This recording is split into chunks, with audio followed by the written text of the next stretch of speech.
Hey, what's up, guys, and welcome back to another Real Madrid preview. This is the preview to Real Madrid versus Atlético Madrid at the Santiago Bernabeu. I mean, this is literally the fourth time we've played Atlético Madrid this season, and the funny thing is, right, it's not even the last time we can play them because we can still play them in the Champions League if they knock Inter Milan out, whom they are, right? It is Inter Milan they're playing, right? I think it is, yeah. We can face them. Like, if you look at it in that way, there is a chance we can face them. Whether it is likely, I'm not sure, but there is a chance, right? But this is literally like Barcelona last season. We played Barcelona like 4 times as well last season, by the way. Like, literally, this is crazy, guys. Like, out of the last 3 games, 2 losses, 1 win for Real Madrid against Atletico Madrid. 2 losses the whole season.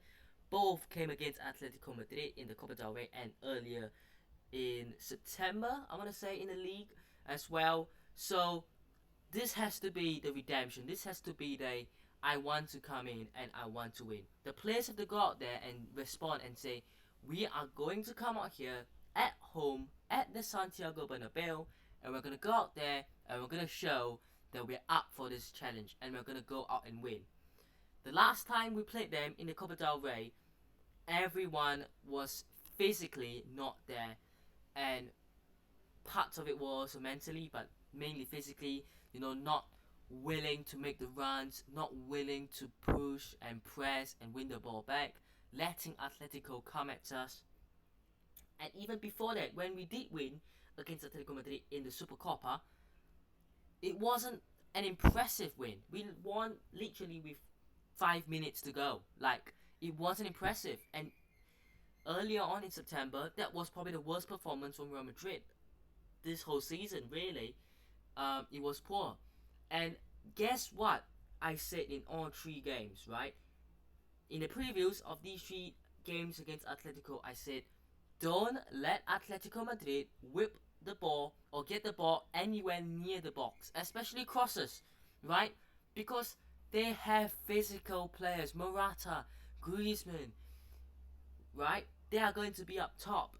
Even centre halves, Hermoso, Savage, Jimenez. These are players who can, score with their heads. They can score headers. They are physical players. And these are players who are threat. And even players like Memphis Depay can cause problems. Witsel can cause problems. Azpilicueta. These players, right, can cause problems with their physicality. So when they put a cross in with their wingbacks, whether that be Molina or Samuel Lino or Ricalme, whoever it is, when a ball is in the box, when a cross comes in, get it out. Why are we letting them whip these crosses in the first place? Let's put it that way. But I'm telling you, most of the goals we concede to Atletico Madrid is literally based off of crosses or corners or free kicks and headers. Literally every single or most of the goals at least we concede is because of these. So Simeone knows what he's doing.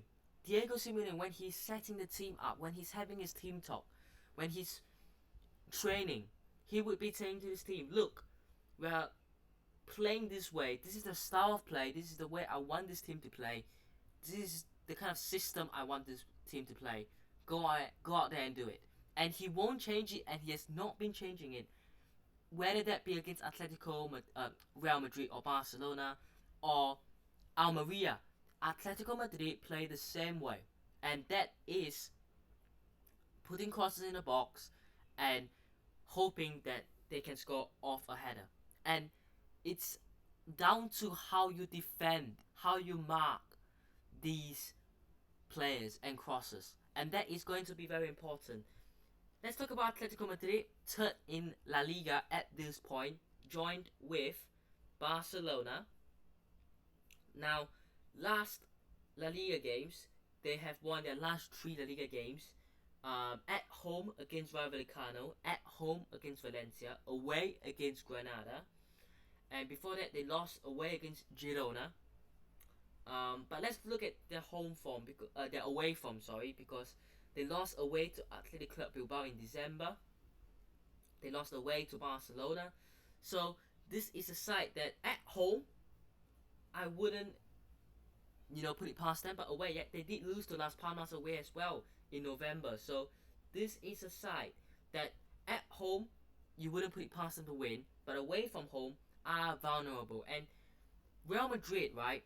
Two of our 2 losses against them have both been at the Wanda Metropolitano. The only win we had was away in Saudi Arabia, of course, but it shows that if we go to the Wanda Metropolitano, it's harder and we tend to lose based on this season. But at home, it's no excuse that Real Madrid should be winning this, and home form is obviously very important. It is.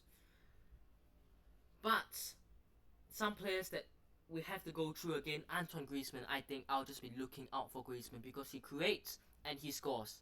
That's his job. And he can score a header too. He's not physically weak, he's not short, he can score a header. He can create, he can dribble, he can do everything by himself.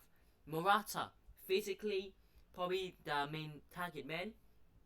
Memphis Depay has been playing really well in the last couple of weeks. Riquelme scored against Real Madrid in the last time we played. They've got physical players, like I said. De Paul, Koke in the midfield, they're going to be physical. Samuelinho, Molina, they're going to be looking to whip the balls in the box. They've got still one of the best keepers in the world, in Jan Oblak. They've got a good defense made out of players like Jimenez, Witsel, Savic, Azpilicueta, Hermoso, and Witsel. They've got, this new guy, Arthur Vermeeren, that they recently signed. So, add in, obviously the young players and the experience in this team and the physicality in this team. This is a very, very dangerous side that you can take on. And Real Madrid have to be very careful. We cannot enter this game with the approach and the mindset of we are going to win 100%. Because you look at the 2 games that we lost, what happened? We went in as favourites, didn't we? I would say that every Madrid derby, Real Madrid go in as favourites, but every time it seems that Atletico Madrid come out victorious. So Real Madrid have to go in with the kind of mindset, not saying Real Madrid have to think we are going to lose, but you have to respect Atletico Madrid and respect Diego Simeone more than what we usually do. But now, the starting 11. I've gone Kepa in goal because Lunin started the last 2 games against Las Palmas and Getafe. And usually this changing keepers tend to work very well, at least the last couple of weeks/months. What I found interesting is Lunin started after Courtois got injured, and then Kepa came in, started most games, he got injured, Lunin came in, and then afterwards it was a switch. So I have no idea what Ancelotti has found out or discovered to make him change his mind of Kepa being the starter and rotate these 2 now. Because at a certain point of time, rumors and stories came out that Ancelotti doesn't like Lunin and he will stick with Kepa, and Kepa might be signed on a permanent deal as the backup, and he started every game, but now it's rotational. But either keepers will be fine. I don't think both keepers are extremely, far away from each other in terms of their ability. Both are pretty decent. They're not the best, but they are not the worst. The back 4, I've got Mendy at left back, and I've got Carvajal at right back, because I think if Fran Garcia starts, I think there will be big gaps at the back. Similarly to Carvajal, I wouldn't start Lucas Vazquez. I know he started against Getafe, but Carvajal obviously didn't start, came on in the second half, but I would start him. He has to play. Centre back, Nacho will have to play because there's no one else. Rudiger if he is fit, Rudiger starts. The problem is if he isn't, I've seen people say Camavinga. Of course, Tchouaméni is suspended for this game, so he can't go to centre back. Don't start Camavinga at centre back, please.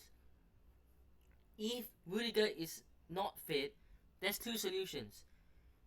Carvajal / Vasquez at centre back, meaning Carvajal at centre back, Vasquez at right back, or Mendy at centre back, Fran Garcia at left back.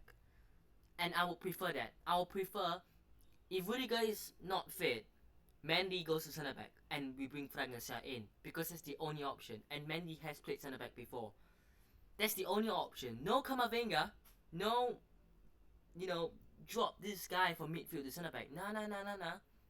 None of that, please. The midfield, Camavinga. I would play Camavinga for Tchouaméni, not centre back, because if Camavinga plays centre back, not only are we more vulnerable at the back with a player who doesn't even know how to play centre back, the midfield has to be Kroos, Modric, Valverde, or Kroos, Ceballos, Valverde, or Modric, Ceballos, Valverde. I do not want Dani Ceballos to start such a big game. And that's no disrespect, I'm just saying. And I'll play Kroos and Valverde, right? That is, personally, in my opinion, the best we can do. And up top, the same front three, Bellingham, Vinicius, and Rodrigo. I think that realistically is all that we can do. Simple. Joselu, I wouldn't start. Arda Güler, not gonna start. Ceballos on the bench, please. Modric played the full 90 against Getafe. I wouldn't think he would start.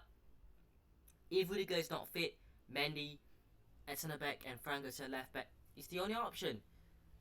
Score prediction, look, I think it's time for change. And I'm gonna go Real Madrid 3, Atlético Madrid 1. I'm very confident. And this could come back to bite me. But for once, I'm feeling very confident about, a game. Because we have to go out there and show that, we have what it takes. And of course, after this game, we've got Girona and we've got RB Leipzig. So, this is not a one game that, okay, let's play intensively and seriously and then we can go back to, second gear. No. We've got two big games coming up as well. So, let's see. But I hope you guys have enjoyed today's preview. Let me know your thoughts down below. Hit the bell if you did enjoy today's video preview. Subscribe to the channel if it's on already. And I'll see you guys in the next one. Peace.